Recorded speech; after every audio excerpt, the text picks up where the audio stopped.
My God, I'm so fat. I'm still talking about this HGTV stuff. I know. I can't believe it. It's House fascinating. hunters. We might do our own series called Better House with Gardens. And we find me a house. Wouldn't that be great? Yes. And then the company pays for it. And you pay, oh, I was, okay. No. All right, for today's Great Scott, we went to one of my favorite places, Middlebury Consignment. A lot of people go in and they do some shopping. Well, what you might not realize is in order for shop, people have to go into the store and sell their own merchandise. That's what consigning is all about. So it can get a little overwhelming. We actually went and learned how to do the process with the owner, who is just a great friend of mine. Take a look. So many beautiful pieces at Middlebury Consignment, and they just continue to keep coming in and keep coming in. Now, I know you sell new as well as consigned. What is consignment and how do you do it here at Middlebury Consignment? We've found the most effective ways. We have people email us photos of the items that they'd like us to sell for them. And we can tell from the photos if it will sell and what it'll sell for. How does the furniture get to Middlebury Consignment? Well, either they can bring it here or we provide a pickup service with our truck. And is there a fee for the pickup service? There is a fee for the pickup. It's based on the mileage and the time to get it. So it sells for the price that you're asking for it, and then what happens? And then we split with the client 50-50. Let's just say, for instance, the couch that we're sitting on is my piece.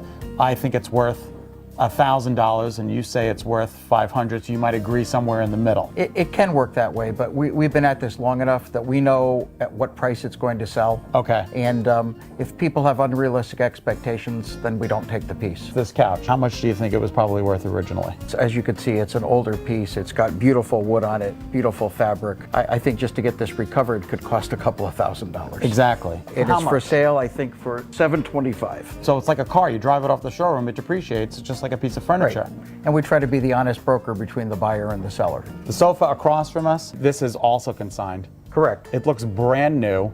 I mean, you would, I don't know, $1,200, $1,500 for a brand new couch like that? Probably. And you've got it marked for $625. If it fits your decor, it's a great deal. It's beautiful. Yep. I mean, you could fit that in anywhere. And that one happens to be very comfortable.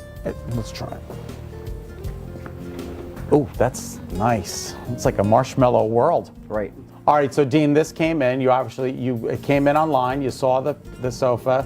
You agreed to get it here. They got it here, and now it's on the floor for $725. How long will the piece stay on the floor?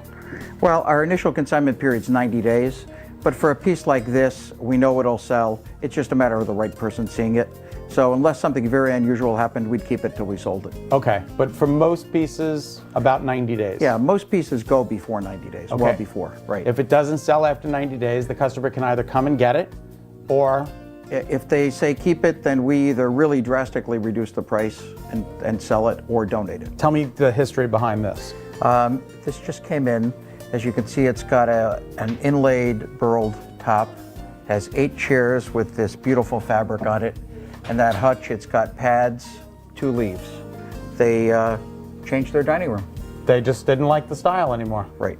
And it's beautiful. It's gorgeous. If you were to go into any major furniture store and look for a Thomasville set, I mean, you're not getting away for less than $5,000, $6,000. I wouldn't think you are. And you're selling it for $2,900.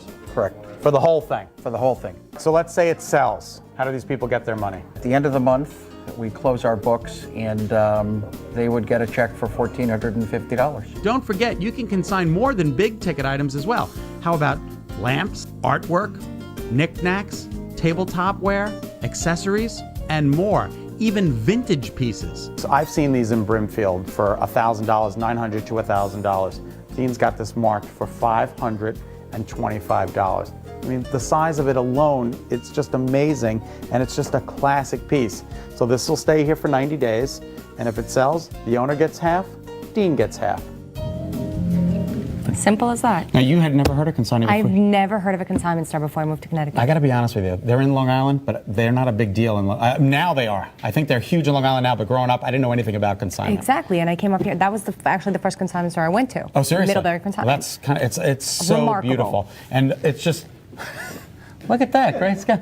Oh my God, my head is sticking out. Anyway, and I was trying to be clever by not saying Dean's name at the top of the story, because I thought I said it in the top of the story, but I didn't, so he's going to probably think I forgot his name. Of course, Dean, I didn't forget your name. But anyway, there it is. Go to Middlebury Consignment, spend the day. They have lunch now. It's just great. So not only can you consign, but you can shop. I bought someone else's woman's, her dresser, or what did I buy, Peter? A buffet. I got it for $275. I met the woman. It was bizarre. She was shopping. Anyway, and I have could Dylan's shop, you could candy eat, and you could- eat and baskets and the whole thing. All right, we're going to be right back. Actually, we have a one-on-one with Joe Lieberman, Senator Joe Lieberman. And aside of him, you might not expect you're going to learn when he has sex. It's true.